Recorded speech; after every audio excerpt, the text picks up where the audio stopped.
Zaman sekarang ni aku tengok ubat untuk masalah rambut macam-macam daripada makan apa semua kan. Aku sebenarnya sebagai misi ni aku agak takut tau sebenarnya nak makan ubat-ubatan kan yang boleh mengurangkan masalah rambut ni sebab aku sebelum ni pun ada je masalah rambut apa semua kan. Tapi aku ada satu produk aku boleh saja kat korang yang tak perlu korang nak makan. So kepada siapa-siapa yang selalulah macam rambut gugur kan, asal mandi je, asal korang sisir rambut gugur, asal sisir rambut je ada gugur kan. So apa kata korang cuba produk daripada Derma Lab. Sebelum ni pun aku dah cuba produk Derma Lab. Yang sebelum ni aku guna shampoo yang DHT blocker. So okey, alhamdulillah lah.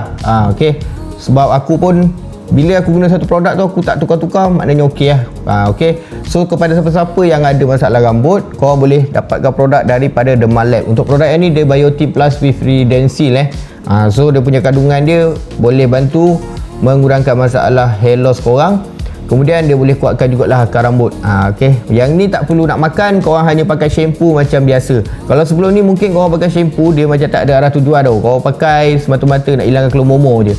So apa kata korang cubalah guna shampoo yang ni. Harga dia a bit expensive tapi boleh lah.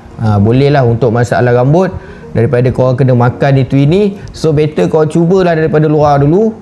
Cuba dulu shampoo daripada Derma Lab. Rambut aku pakai cap ni sebab aku malas nak sikat. Rambut aku okey je. Okey. Sebabnya aku malas nak sikat dan sebab tu aku pakai cap. So sebelum ni memang ada masalah tau. Bila aku nak sisir rambut kan, bila mandi aku sisir rambut, tengok tangan mesti akan ada banyak.